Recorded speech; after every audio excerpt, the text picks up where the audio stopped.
Oke, sebelum kita akan mulai ibadah Youth Circle pagi hari ini, mohon dengan kasih Kak Rina buka di dalam doa.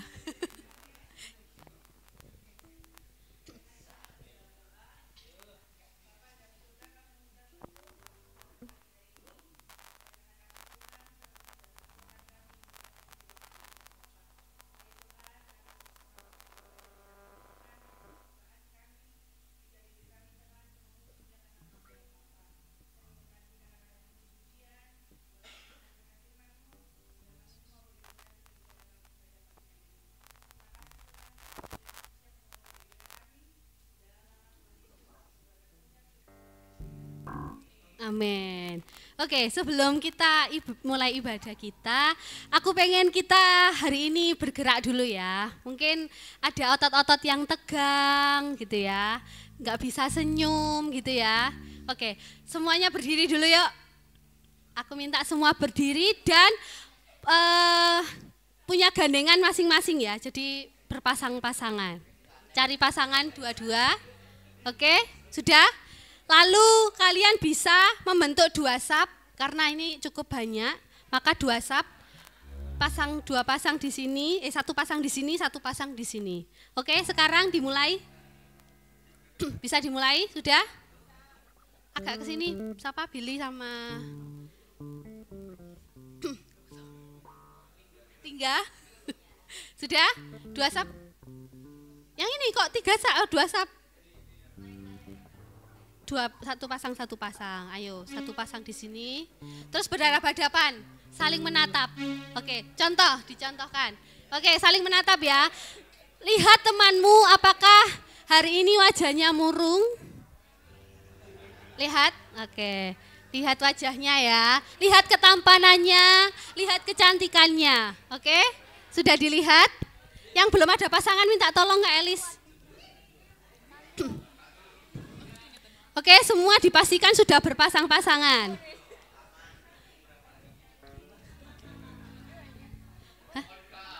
Ya, sudah berpasangan semuanya? Oke, sekali lagi dipastikan, dipandang wajah temannya yang cakep, yang cantik, sudah? Oke, sudah semuanya ya. Oke, aku pengen kita hari ini bergerak gitu, agar tidak ada otot-otot yang tegang. Nanti ketika aku menyebutkan angka 1, maka kalian harus saling menepuk. Coba taruh mic-nya. Saling menepuk. Ya, oke. 1. Tidak kekerasan ya. Tepuk gini. Coba dilihat contohnya ya. 1, oke? Sudah? Oke. Kalau 2, maka kalian harus gini. 2, jongkok, oke? Oke, sudah? Kalau 3, loncat sama tepuk lagi. 3, sama tepuk, ya, oke? Oke? Kalau 4, kalian putar 360 derajat. Iya. Terus jangan lupa ketika putar, lihatkan gigi kalian yang putih, celing, gitu ya. Oke, siap semuanya? Kita coba ya. Kalau 1 gimana 1? Oke, belum kompak. 1 gimana? 2, 3, 4, celing. Nah, harus ada kata-kata celing gitu ya. Oke?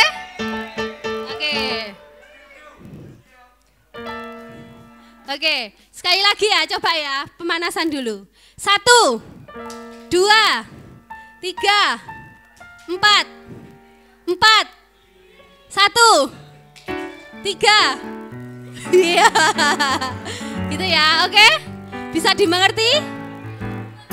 Bisa dimengerti? Oke, jangan lupa yang 4 celing gitu ya. Tadi ada yang bergaya celing gini, lihatin giginya yang putih itu ya. Oke, kita coba lagi. 2, 1. Agak ragu ya 1, tapi tapi sama tos gitu ya. Oke, sekali lagi. 1, 2, 3, 4, 5, 6, 1. Agak cepat ya sekarang ya. Agak cepat. 3, 1, 2, 4. Oke. Semuanya ada teman-teman kalian yang masih gak senyum, yang murung masih ada? Masih ada? Semua gembira? Oke. Karena semua sudah pada mandi, sudah pada gosok gigi, sudah cakep semua, sudah siap memuji Tuhan pagi hari ini. Amin. Amin. Oke. Kita pagi hari ini mau memberikan yang terbaik, persembahan pujian kita yang terbaik buat Tuhan. Kita mau nyatakan hanya Kau milikku di surga. Kita mau satukan suara kita untuk memuji Tuhan. Amin. Haleluya.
kuatku. Amin. Siapa yang merasa setiap hari pakai kekuatannya sendiri ketika menjalani hari-hari? Ada? Ada yang pakai kekuatannya sendiri? Enggak ada ya. Yang pasti setiap hari kita perlu Tuhan untuk menolong kita, oke? Karena Tuhan adalah sumber kekuatan kita. Siapa yang percaya bahwa Allah yang kita sembah adalah Allah yang dahsyat? Amin. Yang tidak diangkat, tidak percaya Allah kita dahsyat? Oh, semuanya diangkat. Kita percaya Allah yang kita sembah adalah Allah yang dahsyat. Oleh sebab itu, mari kita mau sama-sama serukan Allahku dahsyat. Coba ya, yang cowok dulu. Yang cowok dulu. Yang cowok dulu ya. Kita sama-sama katakan Allahku dahsyat. Cowok, 2, 3. Allahku dahsyat. Oke, sekali lagi yang cowok. Sekali lagi yang cowok. Yang cewek sekarang, yang cewek. 2, 3. Allahku dahsyat. Lah, kalau bisa itu meniru Kakak Dina di belakang itu ya. Oke, boleh minta tolong Kakak Dina yang bersemangat di siang hari ini untuk sama-sama menolong kita gitu ya. Gimana sih cara mengungkapkan bahwa Allah kita dahsyat itu? Oke, Kak Marta, Kak Diana bisa ke depan. Mendapat undangan khusus ya. Oke, gimana sih cara mengekspresikan kalau Allah kita dahsyat itu?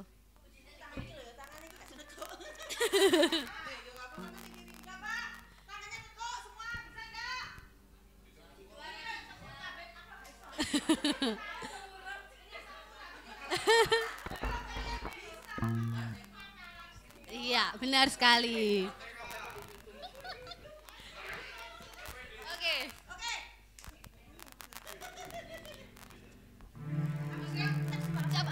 Ekspresikan dulu Allahku dahsyat sebelum kita kembali memuji Tuhan. Ini kita harus dibakar dulu semangatnya, ekspresinya itu ya. 1, 2, 3. Allahku dahsyat. Sekali lagi. Allahku dahsyat. Oke, kita mau sama-sama pujikan Allahku dahsyat. Silakan masih tetap di depan ya.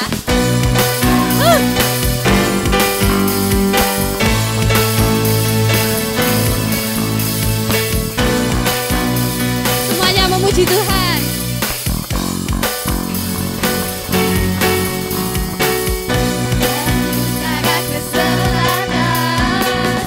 Terdengar pujian bagi Allah, dari barat sampai ke timur. Nama Yesus disanjung tinggi, dari pulau-pulau, lembah-lembah, gunung-gunung yang tinggi. Kemuliaannya disaksikan, kebesarannya diceritakan. Yesus, Yesus, nama Yesus. Nama Yesus disanjung tinggi, dari pulau-pulau, lembah-lembah, gunung-gunung yang tinggi. Siap semuanya. Allahku dahsyat berkuasa, seluruh bumi sujud menyembah, tinggikan nama-Mu. Allahku dahsyat berkuasa, seluruh bumi sujud menyembah, tinggikan nama-Mu. Amin.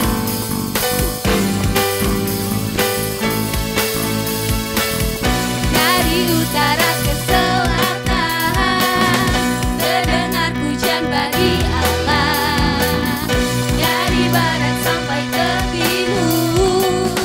Nama Yesus disanjung tinggi, dari pulau-pulau, lembah-lembah, gunung-gunung yang tinggi. Kemuliaannya disaksikan, kebesarannya diceritakan. Yesus, Yesus, nama Yesus. Nama siapa? Amin.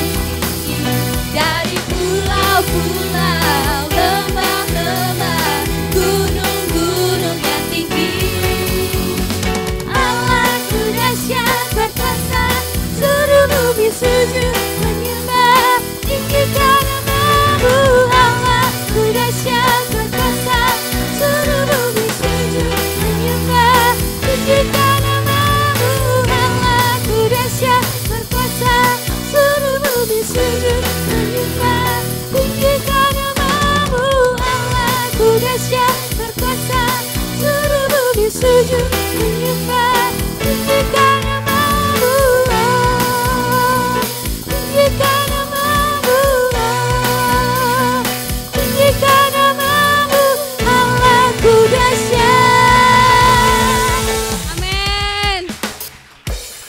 Terima kasih.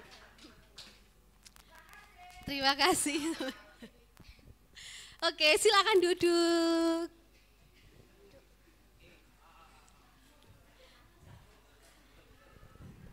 Oke teman-teman, sebelum kita mendengarkan kebenaran firman Tuhan, kalau sama-sama tadi kita sudah memuji Tuhan, sudah mengagungkan nama Tuhan, menyatakan bahwa Allah yang kita sembah adalah Allah yang dahsyat, maka tidak ada alasan buat kita untuk meninggalkan Tuhan. Tidak ada alasan buat kita untuk tidak mengiring Tuhan seumur hidup kita. Mari pagi hari ini kita mau nyatakan bersama-sama pernyataan iman kita. Kita mau mengiring Tuhan seumur hidup kita. Terima kasih Tuhan. Yesus.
Mari kita berdoa. Tuhan, terima kasih buat pagi hari ini. Kami mengucap syukur, ini adalah anugerah yang besar kalau kami boleh datang ke gereja, kami memuji nama-Mu dan kami mau belajar firman-Mu. Berkati kehadiran kami pada pagi hari ini ya Tuhan. Kami mau terus bertumbuh di dalam Tuhan. Dan ketika kami pulang nanti, kami boleh membawa satu pengalaman yang baru bersama Tuhan. Dan kami akan terus punya tekad untuk mengiring-Mu sepanjang hidup kami. Allah Roh Kudus pimpin kami, penuhi kami semuanya dengan Roh-Mu, supaya kami bisa tunduk di bawah otoritas firman-Mu, dan kami boleh mengerti apa yang menjadi kehendak-Mu dalam hidup kami. Berkati hamba yang akan menyampaikan, tolong beri urapan dan kuasa-Mu. Dalam nama Yesus kami berdoa, amin. Shalom, selamat pagi. Tadi Kak Indri duduk di situ tuh sambil melihat wajah kalian ya. Ada yang gembira ya, karena ketemu teman sudah 1 minggu gak ketemu, kemudian cerita-cerita panjang lebar. Tapi ada juga yang sedih, karena teman sebelahnya ini kok gak ngejak omong, iki salah tempat atau gimana. Semua udah saling kenal di sini? Kenal ya? Sudah duduk sama teman kelasnya masing-masing?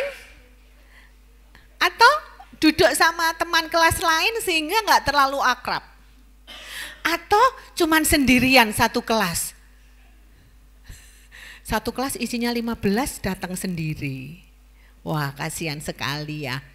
Pagi ini Kak Indri mau menyampaikan satu pelajaran yang mungkin jarang kita dengar ya. Tetapi kita sebagai orang Kristen harus mempercayai bahwa ini ada. Dan kita sebagai jemaat GSJA juga harus mempercayai bahwa ini ada. Yaitu siapakah ini itu Kak Tio? Ini itu adalah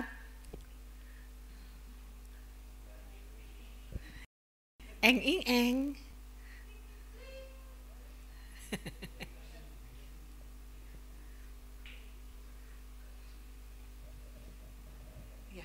Masih harus dengan kuasa Roh Kudus untuk keluar ya. Kurang kemana saya? Sini, sip, oke. Kelihatan semuanya? Nah, pagi ini sebelum Kak Indri membahas ini, siapa yang bawa Alkitab fisik? Gak ono yo. Dan ini menjadi pembahas. Oh Kak Febe, tepuk tangan untuk Kak Febe. Ya. Sekarang itu Alkitab menjadi berat buat kita. Ya, siapa yang membawa Alkitab elektronik? Alkitab elektronik itu yang ada di HP. Ya. Tapi khusus untuk pagi ini ya. Oh, kamu juga bawa Alkitab fisik. Siapa namanya? Nathan, hebat. Tepuk tangan juga untuk Nathan. Ya, jarang-jarang loh ya sekarang bawa Alkitab fisik. Tapi pagi ini, khusus pagi ini ya, bukan untuk pagi-pagi yang lain. Khusus pagi ini kalian boleh taruh Alkitab fisiknya, kalian boleh tutup Alkitab elektroniknya, karena Kak Indri juga nggak bawa Alkitab fisik, biasanya Kak Indri bawa Alkitab fisik juga kalau menyampaikan firman Tuhan ya. Tetapi semua Alkitab sudah ditulis sama Kak Indri di PowerPoint, karena pagi ini kita akan membuka banyak Alkitab untuk mempelajari kebenaran ini ya. Oleh sebab itu nikmati saja supaya kita tahu, oh ternyata malaikat itu ada ya. Oh ternyata setan itu ada. Setan, saya mau melihat Kak Diana, mana Kak Diana ya. Oh ternyata setan itu ada ya. Siapa yang percaya bahwa setan itu ada? Siapa yang nggak percaya setan itu ada? Oh nggak ono setan itu Kak, gitu. Karena ada gereja ataupun ada pendeta yang tidak mempercayai adanya setan ya. Sehingga ada pendeta yang tidak percaya bahwa manusia itu bisa kerasukan setan. Jemaatnya bisa kerasukan setan, sehingga pendeta itu tidak melakukan pelayanan pelepasan kepada jemaatnya. Tetapi kita sebagai umat Tuhan yang memegang Alkitab kita ini dan kita sebagai jemaat GSJA mempercayai, harus dipaksa sama Kak Indri, harus percaya bahwa ada malaikat dan ada yang keras setannya. Jangan oleh temannya, ya. Ayo kita akan mulai dulu membahas tentang malaikat. Siapa sebetulnya malaikat itu, adik-adik? Menurut kalian siapa malaikat itu? Wah. Malaikat itu kalian atau orang yang baik kalian sebut malaikat? Iya, ternyata malaikat itu ini. Dalam bahasa Yunani di Perjanjian Baru itu angelos. Kalau AGGLOS, kalau bahasa Yunani dibacanya angelos gitu ya, bukan aglos. Ya, angelos. Di dalam bahasa Ibrani itu malak. Kalau kalian sebentar lagi Natal nyanyinya ada lagu ya, hai malak. Nah, itu memakai bahasa Ibrani. Kalau bahasa Ibrani pakai istilah malak, ya. Kemudian kalau bahasa Yunani angelos yang sama-sama, semuanya artinya dua-duanya sama, yaitu utusan Allah. Utusan atau pesuruh Allah. Ya, kenapa malaikat diistilahkan sebagai pesuruh Allah, disebut sebagai utusan Allah? Karena ini di dalam kitab Kejadian, terutama di Perjanjian Lama, kisah-kisah di Perjanjian Lama ya, malaikat digambarkan sebagai pembawa pesan dari Allah untuk bapak-bapak leluhur. Kalau kalian membaca kisah Kejadian tentang Adam, maka Adam yang berbicara kepada Adam itu malaikat, tidak Allah langsung ya. Kemudian kepada Abraham itu juga malaikat yang mendatangi Abraham ya, tidak Allah langsung. Kemudian Ishak, Yakub itu juga malaikat. Contohnya Kejadian 22 ayat 11. Tetapi berserulah malaikat Tuhan dari langit kepadanya, Abraham, sautnya, ya Tuhan. Ini kisahnya tentang apa? Waktu itu Abraham disuruh untuk mempersembahkan Ishak. Abraham sudah mau memotong lehernya Ishak itu, lalu ada suara malaikat. Sudah cukup, aku sudah melihat imanmu, gitu ya. Itu malaikat yang disuruh Allah untuk berbicara kepada Abraham. Kejadian 16 ayat 7, lalu malaikat Tuhan menjumpainya dekat suatu mata air di padang gurun, yakni dekat mata air di jalan ke Syur. Katanya, Hagar hamba Sarai, dari manakah datangmu dan kemanakah pergimu? Jawabnya, aku lari meninggalkan Sarai nyonyaku. Lalu kata malaikat Tuhan itu kepadanya, kembalilah kepada nyonyamu, biarkanlah engkau ditindas di bawah kekuasaannya. Lagi kata malaikat Tuhan itu kepadanya, aku akan membuat sangat banyak keturunanmu sehingga tidak dapat dihitung karena banyaknya. Kepada Hagar pun malaikat Tuhan berbicara atas nama siapa? Atas nama Allah. Ya, jadi dia menyampaikan pesan kepada Hagar atas nama Allah. Itulah malaikat ya. Jadi malaikat itu adalah utusan atau pesuruh Allah. Nah, kalau begitu siapa yang menciptakan malaikat? Slide berikutnya. Yang menciptakan malaikat itu ternyata Allah ya. Malaikat bukan ada dengan sendirinya seperti Allah, tidak.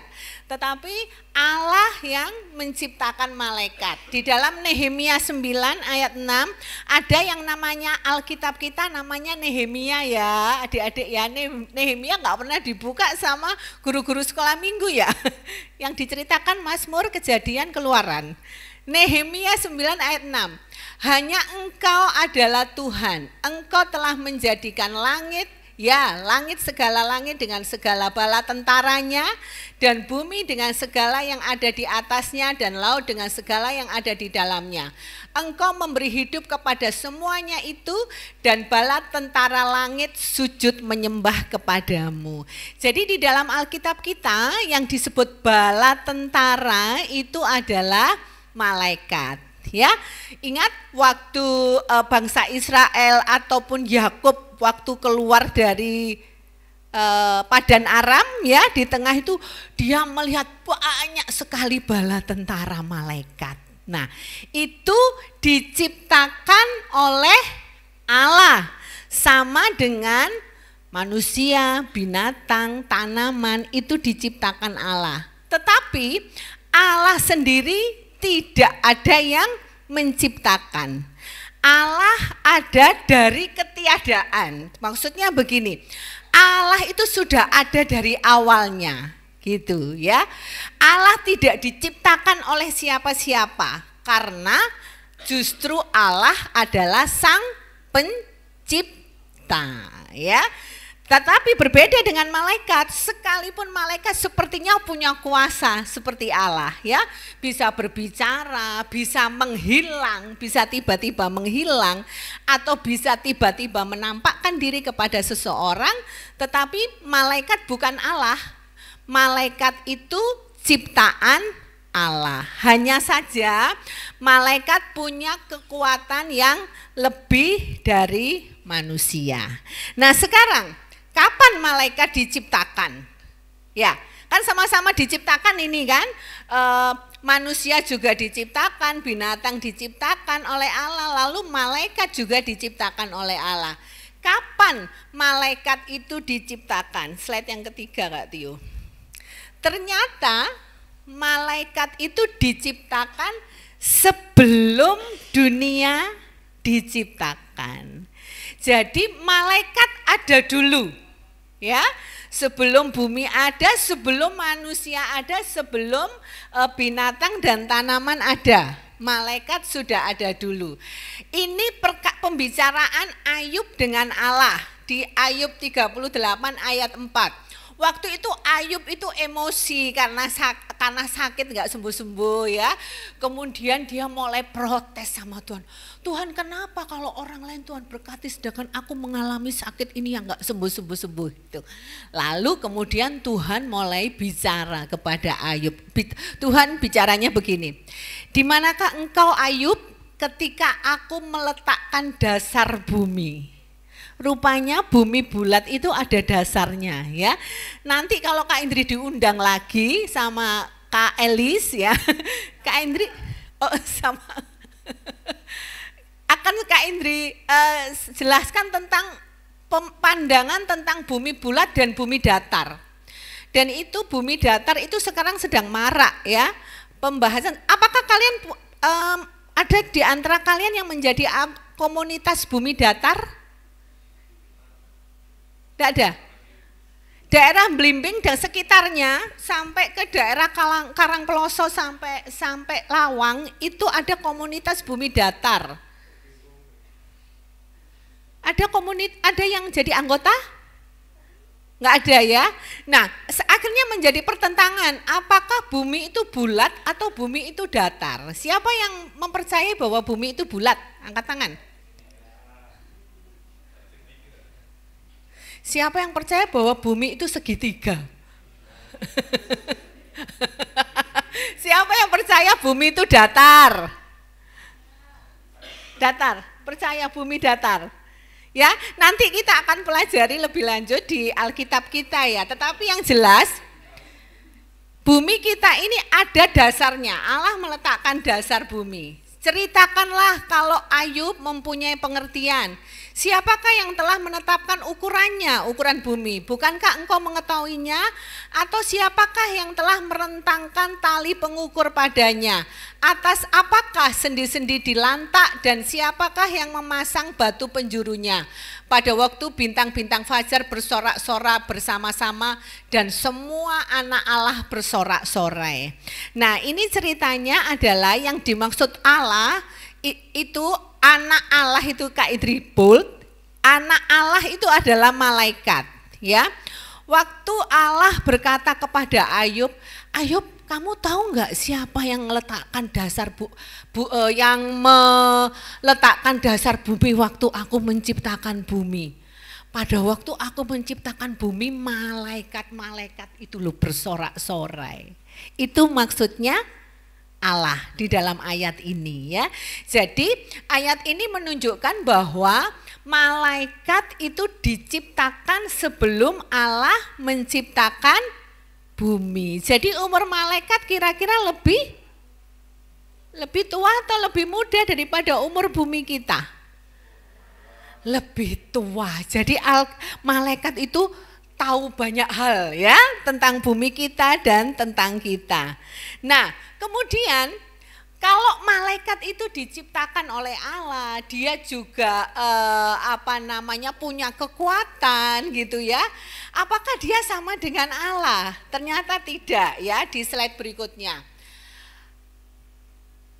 Malaikat yang diciptakan Allah itu sama seperti kita juga. Dia harus beribadah kepada Allah dan menjadi pelayan Allah. Ya.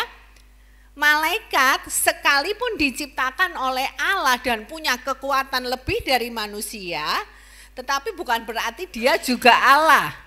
Justru dia harus beribadah kepada Allah dan melayani Allah. Ya, Ibrani 1 ayat 6. Dan ketika ia membawa pula anaknya yang sulung ke dunia, ia berkata, semua malaikat Allah harus menyembah Yesus, harus menyembah Allah. Itu ya. Kemudian di dalam Kisah Rasul 27 ayat 23, karena tadi malam seorang malaikat dari Allah, yaitu dari Allah yang aku sembah sebagai miliknya, berdiri di sisiku dan ia berkata, jangan takut Paulus. Ini kisah waktu Paulus bertemu dengan Allah, malaikat Allah secara langsung ya. Kemudian ke Damsyik itu loh, yang mau perjalanan ke Damsyik. Nah, itu artinya bahwa malaikat yang diciptakan Allah bukan setara dengan Allah, sekalipun dia punya kekuasaan yang melebihi dari manusia. Tetapi dia tetap menjadi pelayan Allah, diciptakan dengan tujuan untuk melayani Allah. Dan tugas utamanya yang paling penting lagi, dia juga harus menyembah Allah. Ini yang utama, dipegang dulu ya. Malaikat juga harus menyembah Allah.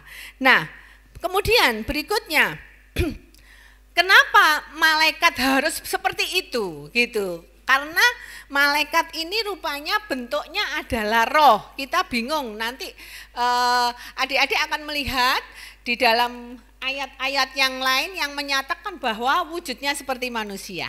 Ya, sebetulnya malaikat merupakan roh.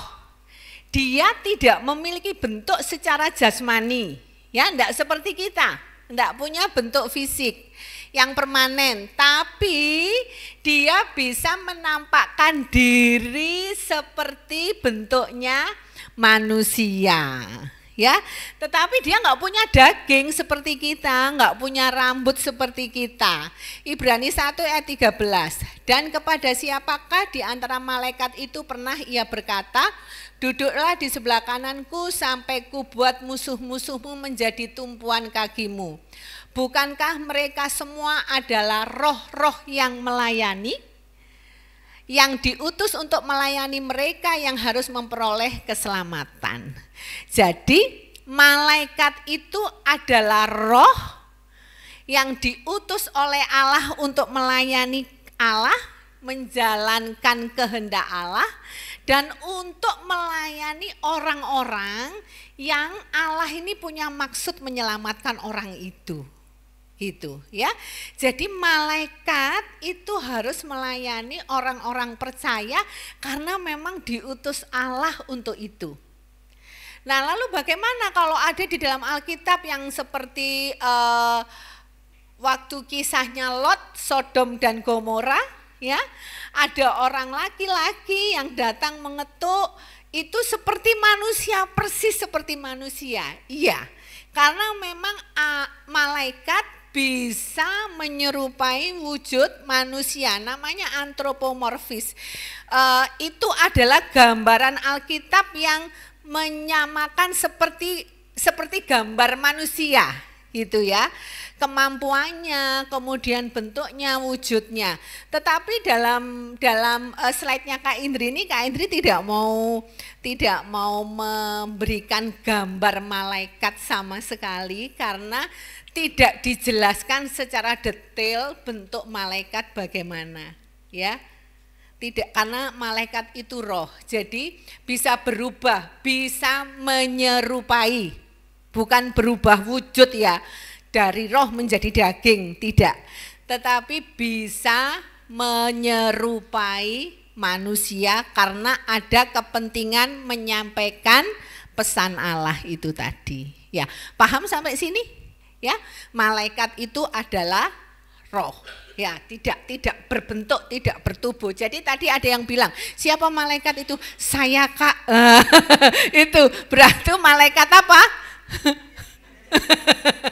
Malaikat kejadian ya, bukan malaikat keluaran. Nah, berikutnya, karena malaikat itu roh, maka Kak Tio, karena malaikat itu roh, maka dia tidak berjenis kelamin, ya, tidak bergender, dan tidak bisa kawin dan dikawinkan, enggak seperti manusia, ya. Sekalipun ayat Matius 22 ayat 30. Karena pada waktu kebangkitan orang, pada waktu kebangkitan nanti, waktu kiamat terus semua dibangkitkan oleh Tuhan, itu orang tidak kawin dan tidak dikawinkan. Jadi kalau misalnya ini ya, misalnya papa mamanya Kak Indri sudah meninggal, sudah dipanggil Tuhan. Waktu meninggal itu kan sedih kan ya, oh nanti kita ketemu di surga gitu ya. Lalu bayangan kita nanti papa sama mama ketemu lagi di surga, terus aku juga ikut di situ gitu ya. Nah ternyata orang yang sudah mati dan kebangkitan nanti yang kedua kalinya itu tidak ada kawin dan dikawinkan lagi. Kak Indri juga nggak tahu nanti bentuk keluarga kita bagaimana ya. Tetapi ketika kita dibangkitkan, tubuh kita sudah berubah menjadi tubuh kemuliaan roh.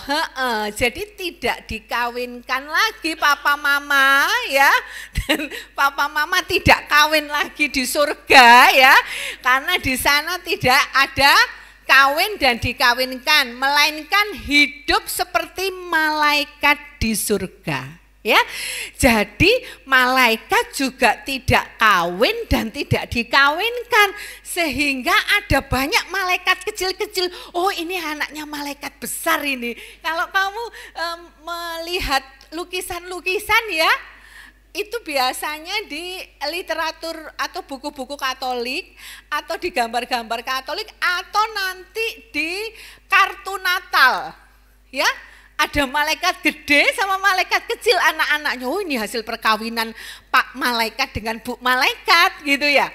Ternyata tidak ya. Malaikat karena berupa roh maka dia tidak kawin dan tidak dikawinkan. Berarti tidak punya anak, nggak punya keturunan ya. Kalau memang itu ada malaikat kecil ya, Allah menciptakannya memang bentuknya kecil dari awal, bukan hasil perkawinan. Sekalipun dalam Alkitab seringkali digambarkan sebagai sosok laki-laki ya. Malaikat tidak punya jenis kelamin, tetapi di dalam Alkitab itu sering ada malaikat yang punya sosok laki-laki. Contohnya ini, waktu Yakub mau menyeberangkan keluarganya nih, pulang ke Kanaan ya. Kejadian 32 ayat 24. Lalu tinggallah Yakub seorang diri dan seorang laki-laki bergulat dengan dia sampai fajar menyingsing. Ingat cerita ini? Kok yang ingat itu gurunya yang belakang? Muridnya ingat? Enggak, blas. Aduh. Ini ceritanya Yakub itu pergi dari rumah mertuanya Pak Laban dengan membawa istri dan anaknya dan ternaknya. Lalu mau pulang ke tanah asalnya. Ketemulah kakaknya Esau ya. Tahu ya Kak Esau, dia kenapa takut sama kakaknya Esau? Karena pernah Menipu ya, menipu, hak kesulungannya diminta.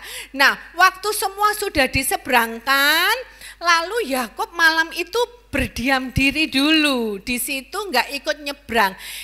Ternyata ada orang laki-laki, tiba-tiba loh itu adik-adik, kalau kalian baca Alkitab, tiba-tiba ada orang laki dan gelut dengan Yakub sampai fajar menyingsing. Orang laki-laki itu kalah. Yakub tidak bisa dikalahkan. Akhirnya sama orang laki-laki ini dipatahkan pangkal pahanya ini pangkal paha itu ini. Akhirnya dia mulai ku pincang ini ya. Terus sampai sekarang bangsa Israel itu nggak makan pangkal paha ini, daging di pangkal paha, karena kisah itu. Yakub dikalahkan oleh malaikat ini. Nah, itu berbentuknya di dalam Alkitab ditulis sebagai seorang laki-laki. Setelah bergelut Yakub nggak bisa, lalu orang laki-laki ini memberkati Yakub dan mengganti nama Yakub menjadi Israel. Gitu, itu otoritas dari Allah ya. Nggak mungkin tuh orang laki-laki biasa, Kak Yusa ketemu kamu saya ganti menjadi Israel. Ya, kalau nggak punya otoritas nggak bisa ganti nama orang. Tetapi orang laki-laki ini punya otoritas, memberkati Yakub dan mengganti nama Yakub menjadi Israel. Rupanya ini adalah malaikat Allah ya. Kemudian yang di Kejadian 19 ayat 1, kedua malaikat itu tiba di Sodom pada waktu petang. Lot sedang duduk di pintu gerbang Sodom dan ketika melihat mereka, bangunlah ia menyongsong mereka lalu sujud dengan mukanya sampai ke tanah serta berkata, Tuan, silahkanlah singgah ke rumah hambamu ini, bermalamlah di sini dan basuhlah kakimu. Lalu apa yang terjadi kisah ini?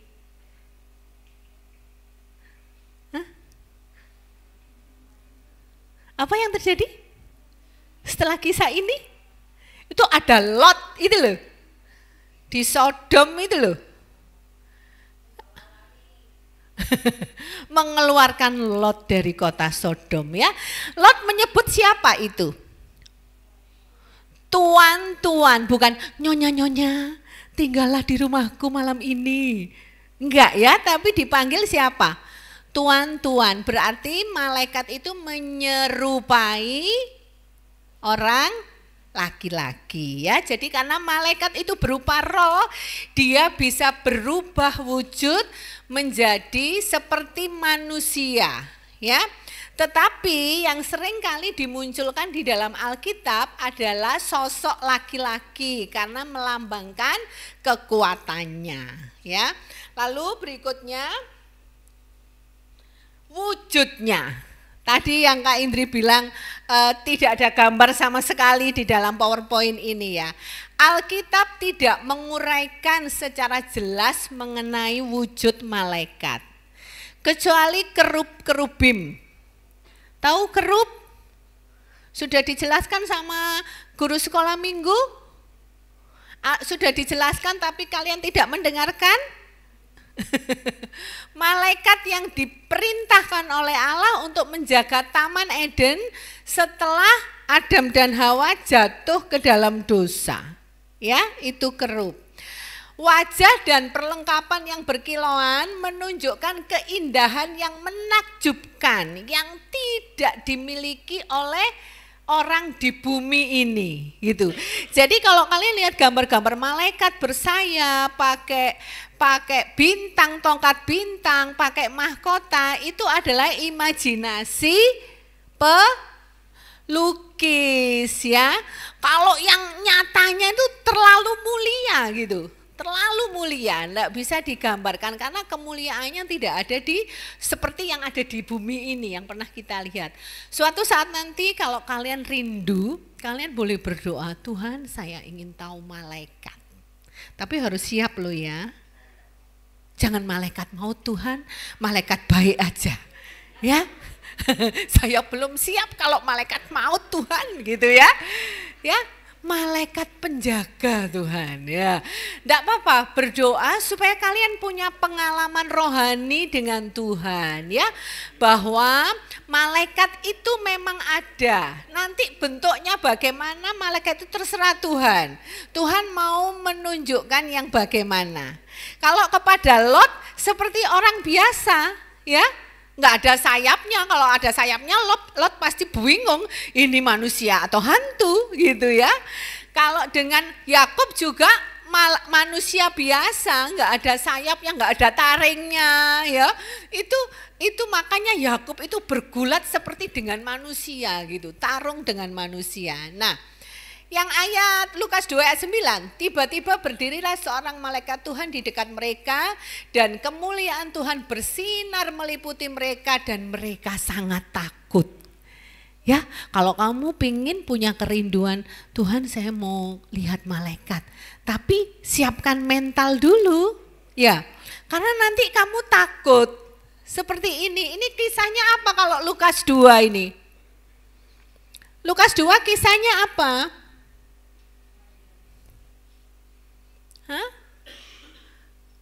Lukas 2 ayat 9. Kematian Yesus atau kelahiran Yesus wis gitu ae wis. Ya. Waktu malaikat ada itu kemuliaannya bersinar sampai mereka takut. Iki petir ta opo iki gitu ya. Saking kemilaunya ya. Jadi kalau kita mau berhadapan dengan malaikat, kita harus siap dulu. Kita harus siap dulu supaya enggak tambah takut terkencing-kencing yo, melayu terbirit-birit, tapi bisa menikmati hadirat Tuhan dan kagum gitu ya. Lalu sekarang yang kalian pertanyakan, sering nggak kalian tanya gitu, malaikat itu berapa ya jumlahnya ya? Dengar-dengar ada yang menjaga orang, masing-masing orang ini ada malaikat penjaganya. Lah di dunia berarti berapa malaikatnya? Ya, ternyata ini berapa jumlahnya? Ibrani 12 ayat 22. Tetapi kamu sudah datang ke Bukit Sion, ke kota-kota Allah yang hidup, Yerusalem surgawi, dan kepada beribu-ribu malaikat, suatu kumpulan yang meriah. Ternyata malaikat tuh jumlahnya beribu-ribu, tapi enggak ditulis angkanya secara pasti ya, beribu-ribu. Lalu kalau Daniel 7, Alkitab Daniel 7 ayat 10, suatu sungai api, ini penglihatan Daniel dari Tuhan ya. Suatu sungai api timbul dan mengalir dari hadapannya, 1000 kali beribu-ribu melayani dia, dan selaksa kali berlaksa-laksa berdiri di hadapannya. 1000 kali beribu-ribu, berarti piro? Misalnya 1000 kali 1000 aja berarti jumlahnya berapa? 1000 kali 1000. Satu? Beneran kan 1 juta? Gak 2 juta? 1 juta ya, 1 juta eket itu katanya HK ya. Lah tapi itu kalau 1000 kali 1000, tapi itu kan kali beribu-ribu. 1000 kali 1000 kali 1000, berapa? 1 M. Terus itu beribu-ribu, 1000 kali 1000 kali 1000 kali 1000. 1000 kali 1000 kali 1000 kali 1000 kali 1000 kali 1000. Iya, nggak pernah punya uang sebanyak itu ya. Jadi gak iso ngitung ya. Itu. Lalu yang berikutnya, dan selaksa kali berlaksa-laksa. Selaksa itu berapa? Laksa itu bukan makanan. Memang ada makanan laksa. So ya, setelah Senin itu selaksa, ya. Setelah itu Rabu, ya. Selaksa itu angka setelah 9.999. Jadi 10.000, sekitar 10.000 itu. Lalu di situ dikatakan jumlahnya selaksa kali berlaksa-laksa. Enggak terhingga ya. Karena ini loh, berlaksa-laksanya itu tidak ditulis nominalnya. Tidak ditulis angka pastinya berlaksa-laksa itu berapa. Nah, itulah jumlah malaikat yang diciptakan oleh Allah. Ya. Jadi kira-kira akeh apa enggak? Banyak sekali. Youth Circle berapa jumlahnya? Youth Circle ini enggak sampai 100 iki, akeh sing enggak mlebu, wingi turu bengi, mulai teko omahe tante Ike, gak iso tangi. Iso. Youth Circle berapa total? Ayo dihitung. Selaksa. Ya. Kalau seandainya kamu satu orang, Tuhan mengirim satu malaikat untuk kamu, ikut turah-turah malaikat di surga, yo, gak usah khawatir, gak kumanan malaikat, ya, pasti kebagian, karena jumlahnya selaksa kali berlaksa-laksa. Wis paham sampai kene? Seneng gak ono malaikat penjaga? Satu orang satu kayak ajudan ya, kayak Pak Jokowi itu loh, ajudannya piro pas pamprese, kalau turun aja krek, wah gitu.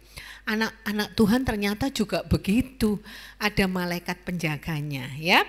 Nah sekarang kita karena malaikat itu adalah roh diciptakan oleh Allah, punya kekuatan lebih dari manusia, maka kita boleh enggak menyembah malaikat? Dia punya kekuatan lebih dari kita loh ya. Dia bisa menggulingkan batu di kubur Yesus yang gede itu. Berarti kekuatannya lebih. Nah ternyata Kak Tio, kita tidak boleh menyembah malaikat. Hati-hati yo. Kalau tadi sujud, Yakub, Lot sujud sampai mukanya ke tanah, itu adalah tanda hormat mereka kepada malaikat. Meskipun malaikat sebagai makhluk surgawi, namun manusia tidak boleh menyembah malaikat. Ya, musyrik iku engko. Ya, apa musyrik itu kita ini? Berhala ya. Wahyu 22 ayat 8, dan aku Yohanes, akulah yang telah mendengar dan melihat semuanya itu. Dan setelah aku mendengar dan melihatnya, aku tersungkur di depan kaki malaikat yang telah menunjukkan semuanya itu kepadaku untuk menyembahnya. Tetapi ia berkata, malaikat itu berkata kepadaku, jangan berbuat demikian. Aku adalah hamba sama seperti engkau dan saudara-saudaramu, para nabi dan semua mereka yang menurut segala perkataan kitab ini. Sembahlah Allah. Ya. Jadi sekalipun kamu Kristen percaya bahwa malaikat itu ada, tetapi tidak boleh menyembah malaikat. Orang Kristen hanya boleh menyembah Tuhan saja, ya. Sampai di sini jelas ya. Orang Kristen sampai kamu besar nanti ya, kamu hanya boleh menyembah Tuhan saja. Kalau ada perubahan dunia ini, ada perubahan Indonesia, kita tidak tahu pemimpinnya berubah misalnya menjadi komunis, pemimpinnya berubah menjadi yang beraliran ateis dan sebagainya, lalu kamu dilarang menyembah Allah, kamu harus menyembah yang lain. Ingat ya, orang Kristen hanya boleh menyembah siapa? Allah, Tuhan Allah. Kalau kamu nanti sudah gede menikah, ternyata kamu salah pilih pasangan, duduk Kristen, bojomu, suamimu atau istrimu bukan Kristen lalu diajak menyembah yang lain, ingat, orang Kristen hanya boleh menyembah Allah. Menyembah malaikat pun yang punya kekuatan dan kuasa itu loh enggak boleh. Itu loh salah di hadapan Tuhan. Ya. Nah, terus karena jumlahnya banyak tadi cukup buat kamu, ternyata setiap orang punya malaikat penjaga. Seneng ini ya kalau ada berita ini ya. Tapi antara seneng mbek wedi, ono malaikat ndek sebelahku gitu ya. Mazmur 91 ayat 11, sebab malaikat-malaikatnya akan diperintahkannya kepadamu untuk menjaga engkau di segala jalanmu. Itu berarti apa? Kamu mau kencing, kamu mau tidur, kamu mau berbuat curang, yo, kamu mau bekerja sungguh-sungguh, kamu mau ujian, itu ada siapa? Malaikat penjaga. Jadi hati-hati, ya. Kamu di gereja di sini ngobrol tok, gak serius dengarkan firman Tuhan, gak serius menyanyi, hati-hati. Ternyata ada malaikat penjagamu. Kamu dari gereja pulang ketemu temanmu di kampung, ketemu temanmu di sekolah, diajak macem-macem, dolen sing enggak, hati-hati. Karena ada malaikat penjagamu, ya. Matius 18 ayat 10, ingatlah jangan menganggap rendah seorang dari anak-anak kecil ini. Karena aku berkata kepadamu, ada malaikat mereka di surga yang selalu memandang wajah Bapakku yang di surga. Yesus itu pesan kepada murid-muridnya waktu itu. Waktu murid-muridnya datang itu kan diusir waktu anak-anak kecil datang kepada Yesus diusir sama murid-muridnya, ya. Lalu Yesus bilang gini, jangan ngeremehin anak-anak sekolah minggu, jangan ngeremehin anak youth circle. Itu mereka punya malaikat penjaga yang terus lihat wajah Bapa di surga. Jadi delok-delokan ngene. Malaikat tuh lihat Bapa, lihat kamu, lihat Bapa, lihat kamu. Itu malaikat penjaga, itu tugasnya menjaga kita, mengawasi kita. Seneng yo. Biasanya yang punya asisten, punya penjaga itu adalah wong soge, anaknya wong soge, yo. Nang sekolah dijogo ajudane, ya. Ke gereja diantar mobil pribadi, ada sopirnya. Kita enggak soge pun punya ajudan, tenang aja, ya. Tepuk tangan buat Tuhan dong, ya. Kita semua ini punya ajudan pribadi yang sudah disediakan oleh Tuhan, yaitu malaikat penjaga masing-masing kita. Mazmur 34 ayat 8, malaikat Tuhan berkemah di sekeliling orang-orang yang takut akan Dia, lalu meluputkan mereka dari bahaya. Itu tugas malaikat penjaga yang diperintahkan oleh Tuhan. Nah, terus ternyata malaikat itu juga seperti manusia, adik-adik. Dia punya kehendak bebas. Ya. Kamu juga punya kan? Kehendak bebas, Kak Tio. Kehendak bebas itu maksudnya gini. Allah tidak menciptakan kita seperti robot, ya. Terus disetel, di remote, diatur, kamu hari Minggu ke gereja jam 9, nang gereja, ya. Nanti jam 11 kamu pulang, harus masuk rumah. Enggak seperti itu, ya. Tapi kamu diberi kehendak bebas oleh Tuhan. Kamu hari Minggu oleh nang gereja sakarepmu, iku keputusanmu. Kamu ke mall, yo keputusanmu. Kamu melok Ijen itu apa?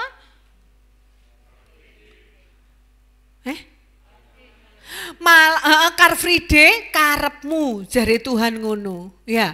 Tapi pilihan tuh ada pada kamu gitu loh. Kamu turu, Minggu turu tok tangiawan, yo jam 12 pompong prei sak karepmu, jare Tuhan. Itu namanya kehendak bebas yang diberikan Tuhan kepada kita. Kenapa? Karena memang Tuhan tidak menciptakan kita seperti robot, tapi Tuhan menciptakan kita sebagai manusia yang bisa memilih dan menentukan sesuatu. Malaikat juga begitu. Malaikat juga bukan robot yang semua ada chipnya di sini, lalu di remote satu kali klik sama Tuhan jalan wes gitu.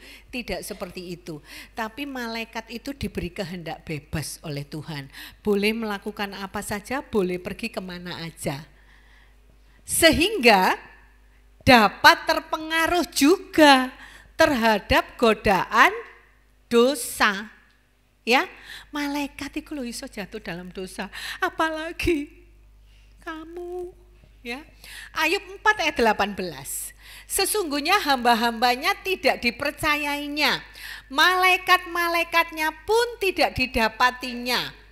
Malaikat-malaikatnya pun didapatinya tersesat. Ya, Matius 25 ayat 41, dan ia akan berkata juga kepada mereka yang di sebelah kirinya, enyahlah dari hadapanku, hai kamu orang-orang terkutuk, enyahlah ke dalam api yang kekal yang telah sedia untuk iblis dan malaikat-malaikatnya. Rupanya ada malaikat yang membangkang dari Allah, yang enggak nurut Allah, sehingga dia tersesat itu tadi. Kenapa malaikat bisa tersesat? Karena diciptakan dengan kehendak bebas, bukan diciptakan seperti robot yang membantu membersihkan rumah.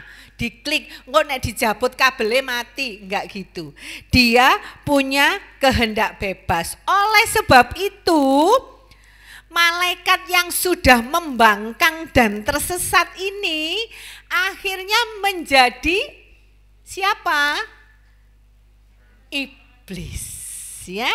Sekarang kita akan bicara iblis. Malaikat sudah jelas?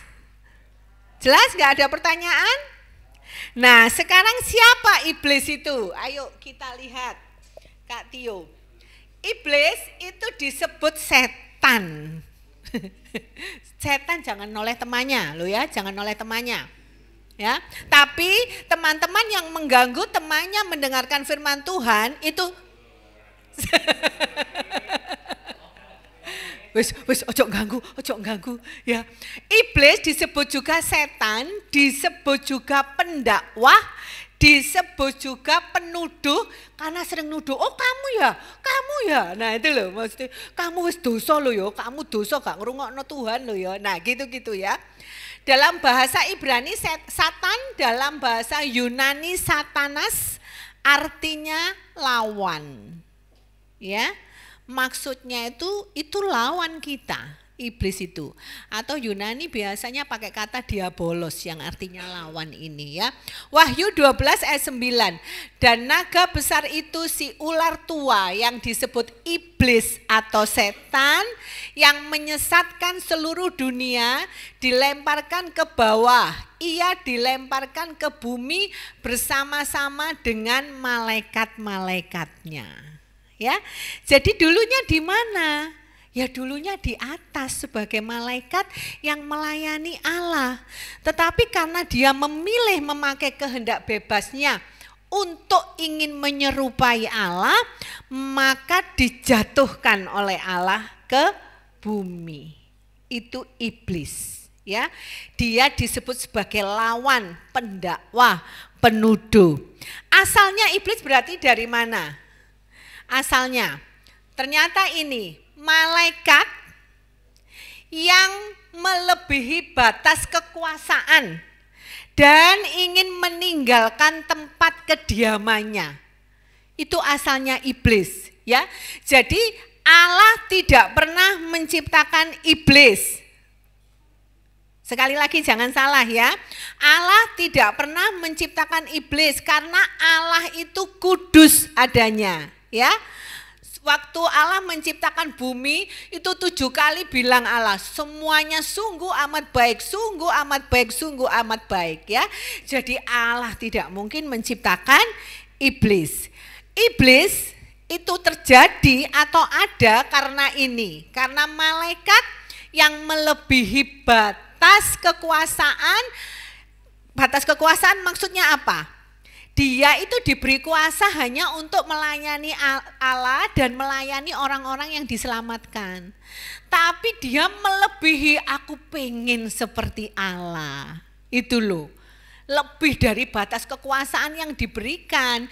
Akhirnya malaikat ini jatuh dan ingin meninggalkan tempat kediaman. Nanti Kak Indri jelaskan yang itu ya. Yesaya 14 ayat 12. Wah, engkau sudah jatuh dari langit, hai bintang timur. Ini Mas Tunas itu namanya Tunas Timur. Mas Tunas lah iblis lah. bintang timur, putra fajar, engkau sudah dipecahkan dan jatuh ke bumi, hai yang mengalahkan bangsa-bangsa. 4 ayat 13 nih, hati-hati. Engkau yang tadinya berkata dalam hati, aku hendak naik ke langit, aku hendak mendirikan tahtaku, mengatasi bintang-bintang Allah, dan aku hendak duduk di atas bukit pertemuan jauh di sebelah utara. Aku hendak naik mengatasi ketinggian awan-awan, hendak menyamai yang maha tinggi. Itu cita-citanya malaikat awal-awal itu.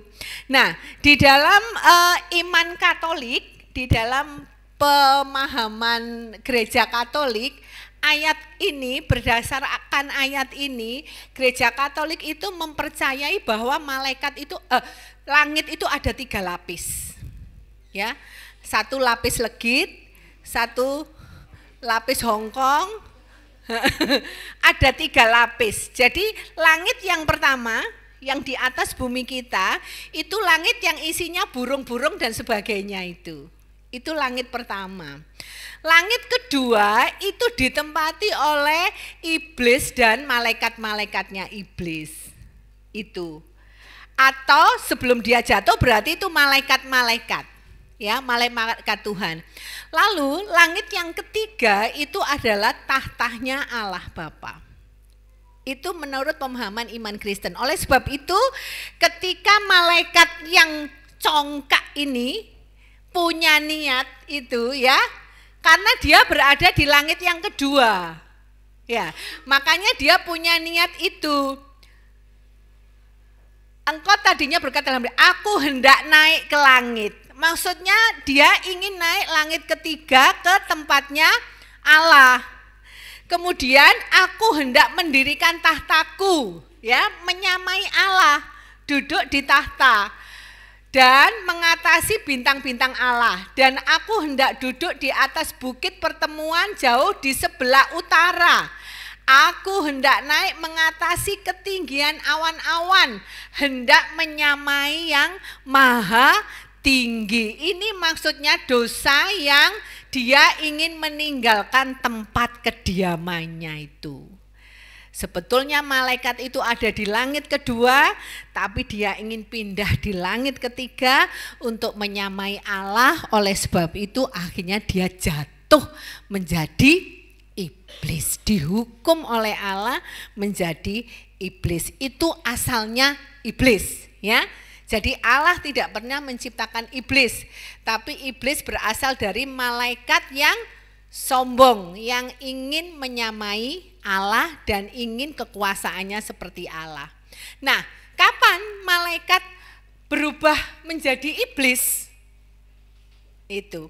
Ternyata iblis sudah ada sebelum kejatuhan manusia dalam dosa. Sebelum Adam dan Hawa jatuh dalam dosa, iblis jatuh duluan. Ya, karena yang pertama tadi Allah menciptakan malaikat sebelum bumi ini, ya. Kemudian berarti malaikat sudah ada. Lalu enggak tahu kapan waktunya tiba-tiba malaikat ada yang sombong. Lalu jatuh. Nah, jatuhnya malaikat jadi iblis itu sebelum manusia jatuh dalam dosa, sebelum manusia diciptakan. Kejadian 3 ayat 1. Adapun ular ialah yang paling cerdik dari segala binatang di darat yang dijadikan oleh Tuhan Allah. Ular itu berkata kepada perempuan itu, tentulah Allah berfirman, semua pohon dalam taman ini jangan kamu makan buahnya, bukan? Padahal Allah berfirman semua pohon boleh kamu makan. Tapi ular bilang semua pohon ini enggak boleh dimakan, bukan? Ya. Jadi sudah ada iblis sebelum Allah menciptakan manusia, sebelum menciptakan bumi dan isinya. Ya, iblis sudah jatuh duluan sebelum manusia jatuh dalam dosa. Allah tidak menciptakan manusia dalam keadaan berdosa, ya. Allah awalnya menciptakan manusia dalam keadaan baik, kudus, bagus, sungguh amat baik, itu kata Allah. Tetapi karena ada iblis, malaikat yang sudah jatuh dalam dosa ini, itu yang membuat akhirnya manusia juga menjadi jatuh, digoda oleh iblis ya. Lalu ternyata ada 2 jenis adik-adik iblis ini atau malaikat jahat ini tadi. Hati-hati ya. Jenis yang pertama adalah dia sudah jatuh dan langsung dimasukkan ke dalam neraka, ke dalam penjara neraka. Ada yang dimasukkan ke dalam penjara, 2 Petrus 2 ayat 4. Sebab jikalau Allah tidak menyayangkan malaikat-malaikat yang berbuat dosa, tetapi melemparkan mereka ke dalam neraka, bahasa aslinya Tartarus, yaitu tempat yang suram di bawah Hades. Hades itu apa? Tante Dina dulu sudah dijelaskan, Tante Dina yang ingat, Kak Indri nggak ingat. Ya, dan dengan demikian menyerahkan ke dalam gua-gua yang gelap untuk menyimpan mereka sampai hari penghakiman. Hades itu adalah tempat perhentian orang mati sebelum dia masuk Firdaus, ya, sebelum masuk surga. Tetapi pemahaman kita orang percaya, orang Kristen kalau mati pasti masuk surga. Nah, di Hades ini sebetulnya nunggu dulu. Ya, semua orang nunggu dulu di Hades. Tartarus adalah tempat yang lebih dalam lagi dari Hades. Hades saja udah mengerikan ya, udah gelap, tempatnya orang mati, apalagi Tartarus gitu. Nah, Tartarus ini adalah tempatnya iblis yang tadi mau mengungguli Allah. Ada sebagian oleh Allah langsung dihukum dan dilemparkan ke dalam Tartarus atau neraka ini. Jadi Tuhan tidak pernah menciptakan neraka, ya.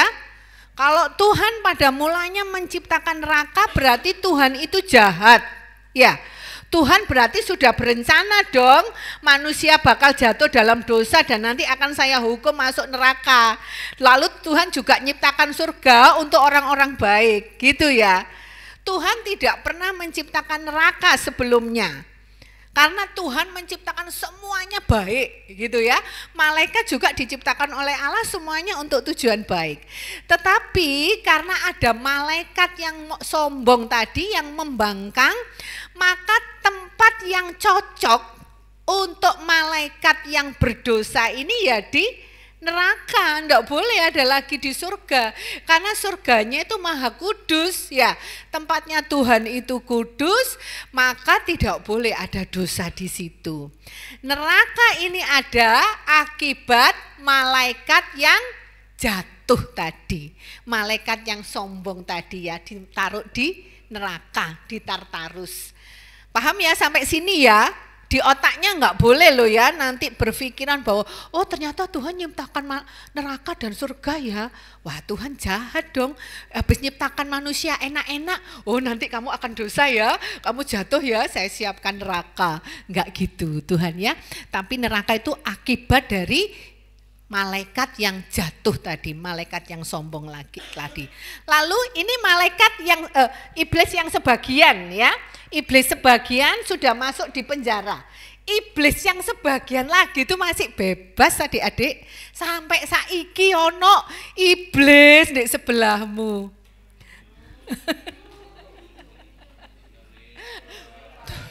Sebelahmu malaikat penjaga atau iblis?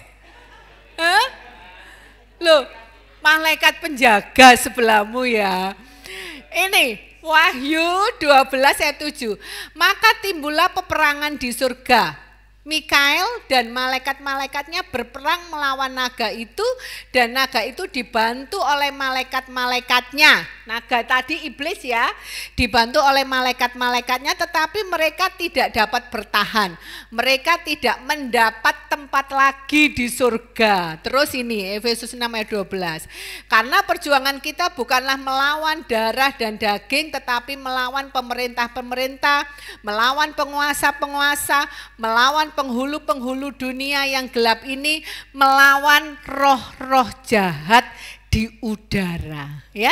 Jadi iblis yang melawan Allah tadi sudah enggak punya tempat di surga, sebagian dimasukkan ke neraka, sebagian dibiarkan di atas bumi melayang-layang. Akhirnya Rasul Paulus pesen ada roh-roh jahat yang muter-muter di udara ini loh. Hati-hati, yo.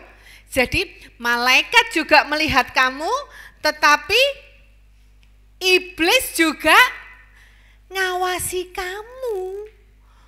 Ya. Kalau gak nang gereja dino Minggu seweneng iblis ngguyu tepuk tangan pengikutku ini gitu ya. Waktu firman Tuhan disampaikan dia buka YouTube, seweneng iblis, pengikutku iki seweneng ya. Seweneng padahal ada malaikat penjaga di sebelahnya ya. Hati-hati. Jadi kalau kamu mendengar cerita bahwa di kono lo ono hantue, ono suara-suara, ya. Oma sing kosong iku lho lek bengi rame ono wong nangis. Hihihi. Itu memang ada. Ya. Percayai bahwa memang iblis ada. Bisa menyerupai apapun seperti malaikat tadi, ya. Karena memang kuasanya seperti malaikat. Malaikat kan bisa berubah wujud jadi manusia ya. Iblis juga bisa berubah jadi apapun. Dia punya kuasa untuk itu. Nah, jadi adik-adik, kalau ada orang yang bilang dia kerasukan setan, memang bisa terjadi. Kenapa bisa terjadi? Karena orang itu pasti membuka celah untuk pekerjaan setan. Orang itu mungkin pernah ke dukun untuk dapat pelarisan. Ya, supaya tokonya laris. Supaya dia pinter, supaya dia keterima tes di tentara padahal giginya morat-marit. Ya, ditutup sama setan jadi giginya lurus.